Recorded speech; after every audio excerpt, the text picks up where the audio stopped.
ನಮಸ್ಕಾರ, ಎಲ್ಲರೂ ಹೇಗಿದ್ದೀರಾ? ಹೋಪ್ ಎಲ್ಲರೂ ಚೆನ್ನಾಗಿದ್ದೀರಾ ಅಂತ. ನಾನು ಇವತ್ತು ಈವ್ನಿಂಗಿಂದ ಬ್ಲಾಗ್ನ ಶುರು ಮಾಡಿದ್ದೀನಿ. ಸೊ ಇವತ್ತು ನಮ್ಮ ಮನೆಗೆ ಅಕ್ಕ, ಭಾವ ಮತ್ತು ಮುದ್ದಮ್ಮ ಎಲ್ಲ ಬಂದಿದ್ದಾರೆ. ಏನು ಸ್ಪೆಷಲಪ್ಪ ಅಂತ ಹೇಳಿದ್ರೆ, ಇವತ್ತು ನಮ್ಮ ಮುದ್ದಮ್ಮನ ತೊಟ್ಲು ಶಾಸ್ತ್ರ. ಸೊ ಸೋದ್ರ ಮಾವ ಆಗಿರೋಂಥ ನಮ್ಮ ಕೀರ್ತಿ ಮುದ್ದಮ್ಮಂಗೋಸ್ಕರ ತೊಟ್ಲು ತರಬೇಕು. ಸೊ ಹಾಗಾಗಿ ಅಕ್ಕ ಬಂದು ಮುದ್ದಮ್ಮನ್ನ ಚಂದ ಮಾಡಿ ರೆಡಿ ಮಾಡ್ತಾ ಇದ್ದಾಳೆ. ಅವಳು ಸಖತ್ ಆಟ ಆಡ್ತಾ ಇದ್ದಾಳೆ, ತಲೆನೇ ಬಾಚಿಸ್ಕೊತಾ ಇಲ್ಲ. ಅಕ್ಕಂಗೆ ತನುನ ಕೀರ್ತಿನೆಲ್ಲ ರೆಡಿ ಮಾಡಿ ಅಭ್ಯಾಸ ಇರೋದ್ರಿಂದ ಅಕ್ಕನೇ ಮಾಡಲಿ ಅಂತ ಬಿಟ್ವಿ. ಇದ್ದಾಳೆ, ಪುಟ್ಟದ ಜುಟ್ಟು ಎಷ್ಟು ಚಂದ ಕಾಣಿಸ್ತಾ ಇದ್ದಾಳೆ. ತನು ಅಂತೂ ಸಕ್ಕತ್ ಎಂಜಾಯ್ ಮಾಡ್ತಿದ್ದಾಳೆ.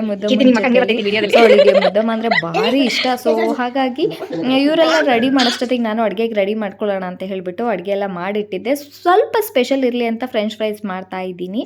ಸೊ ಅಷ್ಟರಲ್ಲಿ ಇವಾಗ ಅಮ್ಮ ಶಾಸ್ತ್ರನ ಶುರು ಮಾಡಿದ್ರು. ಹೋಗಿ ಕೀರ್ತಿ ತೊಟ್ಲನ್ನ ತೊಗೊಂಬಂದ. ಸೊ ತೊಟ್ಲು ತಂದಾಗ ಒಂದಷ್ಟು ಏನೇನೋ ಶಾಸ್ತ್ರಗಳಿರುತ್ತೆ.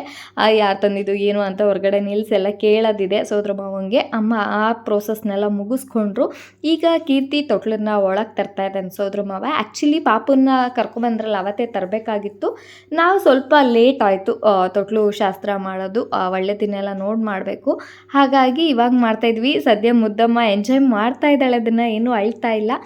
ಇವಾಗ ಫಸ್ಟು ಖಾಲಿ ತೊಟ್ಲು ಇಟ್ಟಿರ್ತೀವಲ್ಲ, ಅದಕ್ಕೆ ಒಂದು ಸ್ವಲ್ಪ ಕಸ ಅದು ಇದು ಎಲ್ಲ ಹಾಕಿ ತೆಗ್ದಿಟ್ಟು ಶುದ್ಧಿ ಮಾಡಿ ಪೂಜೆ ಮಾಡಬೇಕು. ನಾನು ವಿಡಿಯೋ ಮಾಡ್ತಾ ಇರೋದ್ರಿಂದ ಅಕ್ಕನೇ ಮಾಡ್ತಾ ಇದ್ದಾರೆ ಪೂಜೆದೆಲ್ಲ. ಸೋದರತ್ತೆದಿರು ಸೋದ್ರ ಮಾವ ಅವರೇ ಮಾಡಬೇಕು. ಸೊ ಹಾಗಾಗಿ ನಾನು ವಿಡಿಯೋ ಮಾಡ್ತೀನಿ, ನೀವು ಮಾಡಿ ಅಂತ ಹೇಳಿದೆ. ಅದಕ್ಕೆ ಅಕ್ಕ ಫಸ್ಟು ತೊಟ್ಲಿಗೆ ಪೂಜೆ ಎಲ್ಲ ಮಾಡ್ತಾ ಇದ್ದಾರೆ. ಮತ್ತು ಯಾವುದೇ ಮಗುನಾಗಲಿ ತೊಟ್ಲು ಹೊಸ್ದಾಗಿ ತಂದಾಗ ಫಸ್ಟು ಮನೇಲಿರುವಂಥ ಪುಟ್ಟು ಮಕ್ಕಳನ್ನ ಯಾವುದೇ ಕಾರಣಕ್ಕೂ ಮಲಗಿಸ್ಬೇಡಿ. ಫಸ್ಟ್ ಯಾವ್ದಾದ್ರು ಒಂದು ಸ್ವಲ್ಪ ದೊಡ್ಡ ಮಗುನ ಮಲಗಿಸಿ ಅಥವಾ ಗೊಂಬೆ ಏನಾದರೂ ಹಾಕಿ ಆ ನಂತರ ತೊಟ್ಲಿಗೆ ಮಗುನ ಹಾಕಿ ಅಕ್ಕ ತೊಟ್ಲಿಗೂ ಪೂಜೆ ಮಾಡಿ ಮತ್ತು ಮುದ್ದಮ್ಮಂಗೆ, ನಮ್ಮ ಅತ್ತಿಗೆಗೆ, ನಮ್ಮ ಅಣ್ಣಂಗೆ ಎಲ್ಲ ಸೇರಿಸಿ ಆರತಿ ಮಾಡ್ತಾಯಿದ್ದಾರೆ. ಆರತಿ ಮಾಡದೆ ನಾವು ಯಾವ ಪೂಜೆನೂ ಮುಗಿಸೋದಿಲ್ಲ.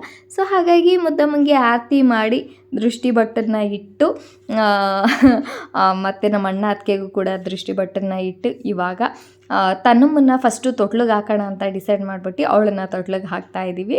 ಅವಳು ದೊಡ್ಡವಳು, ಅವಳು ಫುಲ್ ಖುಷಿ. ಅವಳಿಗೆ ಸಖತ್ ಎಂಜಾಯ್ ಮಾಡ್ತಿದ್ಲು, ಇವನ್ನ ನಾಚ್ಕೋತಾ ಇದ್ಲು. ಈಗ ನಾವು ಮುದ್ದಮ್ಮನ್ನ ತೊಟ್ಲಿಗೆ ಹಾಕ್ತಾ ಇದ್ದೀವಿ.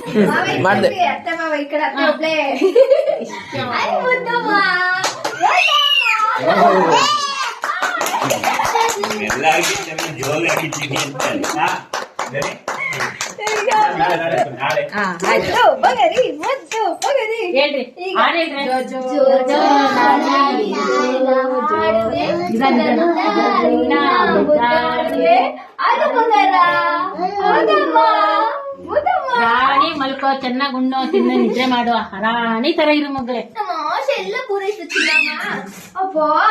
ತೊಟ್ಲು ಶಾಸ್ತ್ರ ಎಲ್ಲ ಆದಮೇಲೆ ಈಗ ಸ್ವೀಟು ತಿನ್ನಿಸುವಂಥ ಸಮಯ. ಸೊ ಮುದ್ದಮ್ಮಗೆ ಸ್ವಲ್ಪ ಅಷ್ಟೇ ತಿನ್ನಿಸಿದ್ವಿ. ಸೋದ್ರ ಮಾವ ತಿನ್ನಿಸ್ಬೇಕು ಅಂತ ಶಾಸ್ತ್ರಕ್ಕೋಸ್ಕರ ಸ್ವಲ್ಪ ತಿನ್ನಿಸಿದ್ವಿ. ಸೊ ಇದನ್ನೆಲ್ಲ ನೋಡ್ತಿದ್ರೆ ಎಷ್ಟು ಖುಷಿ ಆಗುತ್ತಲ್ಲ. ಮಕ್ಕಳಿದ್ರೆ ದಿನವೂ ಮನೇಲಿ ಹಬ್ಬನೇ. ಸೊ ಒಬ್ಬೊಬ್ರದ್ದೇ ಒಪಿನಿಯನ್ ಕೇಳ್ತಾ ಇದ್ವಿ. ಮಗು ಬಂದಾಗ ಹೆಂಗೆ ಅನಿಸ್ತು ಅಂತ. ನಮ್ಮ ಅಮ್ಮ ಅಂತೂ ಫುಲ್ ಹ್ಯಾಪಿ. ತನ್ನಮ್ಮ ಮುದ್ದಮ್ಮನ ಇನ್ನೊಂದ್ಸರಿ ಮನಸಿ ತೊಟ್ಲಲ್ಲಿ ಅಂತ ಹೇಳ್ತಿದ್ದಾರೆ. ಸೊ ಅವಳಿಗೆ ಆರತಿ ಎಲ್ಲ ತೋರಿಸಿ ಸ್ವೀಟ್ ಎಲ್ಲ ತಿನ್ನಿಸಿ ನಾವು ಕೂಡ ಎಲ್ಲ ಸ್ವೀಟ್ ತಿಂದು ಈಗ ಊಟದ ಸಮಯ. ನೋಡಿ ಫ್ರೆಂಡ್ಸ್ ಫ್ರೈಸ್ ನಮ್ಮ ಅಕ್ಕ ಮಾಡ್ಕೊಂಡಿದೆ. ಇದನ್ನ ನಾವು ಮುದ್ದೆ ತೋರಿಸ್ತೀವಿ. ಟೇಸ್ಟ್ ಮಾಡಿ ಹೇಗಿದೆ? ನಿಮ್ಮಿಂದ ನಾನು ತರ್ಸ್ಕೊಂತೀನಿ. ಹೌದಾ? ಟೇಸ್ಟ್ ಚೆನ್ನಾಗಿದೆಯಾ? ಇಷ್ಟ ಆಯ್ತಾ ನಿಮ್ಗೆ? ಅದರಲ್ಲಿ ಪ್ರೋಟೀನ್ ಇರುತ್ತೆ. ಇಷ್ಟು ಪ್ರೋಟೀನ್ ಚೆನ್ನಾಗಿರುತ್ತೆ. ಓ ವೆರಿ ನೈಸ್. ಇಷ್ಟ ಆಯ್ತಾ ನಿಮ್ಗೆ? ವಿಡಿಯೋ ನೋಡಿದವರೆಲ್ಲ ಮಾಡ್ಕೊಂತೀನಿ ಏನು? ಓನು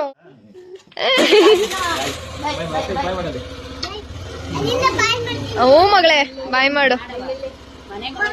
ಅಪ್ಪ ಅತ್ತೆ ರೆಡಿ ಮಾಡಕ್ ನಾಳೆ ಬಾತೇನು?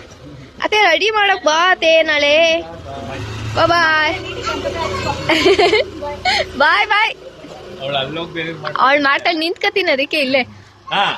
ಆಯ್ತಾಯ್ತು, ಬಾಯ್ ಬಾಯ್. ನೀನು ಆಸ್ತಿ ಎಲ್ಲ ತೆಗ್ದಿಡಿ.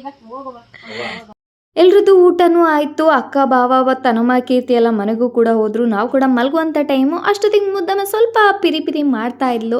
ಅವಳಿಗೆ ದೃಷ್ಟಿ ಆಗಿದೆ ಅನ್ನಿಸ್ತು. ಸೊ ಹಾಗಾಗಿ ದೃಷ್ಟಿ ತೆಗ್ದಾಕ್ಬಿಡೋಣ, ಇಲ್ಲ ರಾತ್ರಿ ಎಲ್ಲ ನಿದ್ದೆ ಮಾಡಲ್ಲ ಅಂತ ಹೇಳ್ಬಿಟ್ಟು ದೃಷ್ಟಿ ತೆಗಿತಾ ಇದ್ದೀನಿ. ವಿಡಿಯೋ ಮಾಡ್ತಿರೋದಕ್ಕೆ ಬಗ್ ನೋಡ್ತಿದ್ದೆ. ಅವಳಿಗೆ ದೃಷ್ಟಿ ತೆಗಿಸ್ಕೊಳ್ಳೋದು ಬಹಳ ಇಷ್ಟ. ಸಖತ್ ಎಂಜಾಯ್ ಮಾಡ್ತಾಳೆ ಅದನ್ನು, ಖುಷಿಲಿ ನೋಡ್ತಾ ಇದ್ಲು. ಸಖತ್ ದೃಷ್ಟಿ ಬೇರೆ ಆಗಿತ್ತು. ಸೊ ದೃಷ್ಟಿ ತೆಗ್ದಾಕ್ತೆ. ಐ ಹೋಪ್ ಗೈಸ್ ಈ ವಿಡಿಯೋ ನಿಮಗೆ ಇಷ್ಟ ಆಗಿದೆ ಅಂತ. ಯಾರ ಮನೇಲೆಲ್ಲ ಹೆಣ್ಮಕ್ಳಿದ್ದಾರೆ ಅವರಿಗೆಲ್ಲ ಒಂದು ಮಾತು ಹೇಳ್ತೀನಿ, ಎಲ್ಲರೂ ಮನೇಲೂ ಮಹಾಲಕ್ಷ್ಮಿ ಹುಟ್ಟಲ್ಲ. ಮಹಾಲಕ್ಷ್ಮಿ ಹುಟ್ಟಿದ ಮನೆಯಲ್ಲಿ ತುಂಬಾ ಪುಣ್ಯವಂತರಿದ್ದಾರೆ ಅಂತ ಅರ್ಥ. ಸೊ ಇವತ್ತಿನ ವಿಡಿಯೋ ಇಷ್ಟ ಆಗಿದ್ರೆ ಲೈಕ್ ಮಾಡಿ, ಶೇರ್ ಮಾಡಿ, ಕಾಮೆಂಟ್ ಮಾಡಿ, ಸಬ್ಸ್ಕ್ರೈಬ್ ಆಗೋದನ್ನ ಮರಿಬೇಡಿ. Love you all.